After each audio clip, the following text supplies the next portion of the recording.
সবুজ গাছের নীল চিরকুট পর্ব নাম্বার 6। টসের তীব্র আলো আকাশের চোখের উপর এসে পড়ল। এক মুহূর্তের জন্য আকাশ অন্ধ হয়ে গেল। জয়ের কর্কট গলায় শোনা গেল, কে এখানে? বের হয়ে যা। আকাশ বুঝতে পারল এখন পালানো অসম্ভব। সে ঝোপের আড়াল থেকে বের হয়ে এলো, কিন্তু তার মাথায় এখন একটা বুদ্ধি খেলে গেছে। সে কাছুমাছু হয়ে জয়ের সামনে গিয়ে দাঁড়ালো। জয় অবাক হয়ে বলল, আকাশ, তুই এখানে মাঝরাতে কি করিস?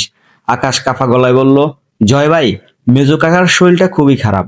কবিরাজের বাড়ি যাচ্ছিলাম ঔষধ আনতে। আপনার টসের আলো দেখে ভাবলাম ছোট্টর কিনা, তাই একটু আড়ালে নিয়েছিলাম। জয় সন্দিহান চোখে তাকালো। তার সাথে থাকা সেই রহস্যময় শহরের লোকটা নিচু স্বরে বলল, ছেড়ে দাও জয়, বাচ্চার পেছনে সময় নষ্ট করো না। মনে রেখো, কাল সকালে যেন কাজটা হয়ে যায়। জয় আকাশকে একটা ধমক দিয়ে বলল, যা এখান থেকে, মাঝরাতে এদিকে যেন আর না দেখি।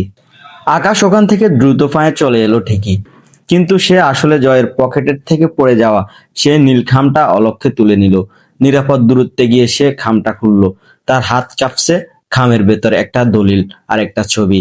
দলিলটা দেখে আকাশের মাথায় আকাশ ভেঙে পড়লো। এটা আসলে নূপুরের বাবার জমি নয়, পুরো ভিটে মাটি লিখে দেওয়ার জন্য কাগজ। আর ছবিতে নূপুরের বাবার সাথে এমন একজন মানুষকে দেখা যাচ্ছে যাকে আকাশ খুব ভালো করে চেনে। আকাশ বুঝতে পারলো নূপুরের পরিবার কেবল বিপদেই নয়, তারা এক ভয়ঙ্কর ফাঁদে পা দিয়ে ফেলেছে। আর সেই ফাঁদ থেকে বের হতে হলে তাকে এখনই নূপুরের কাছে পৌঁছাতে হবে।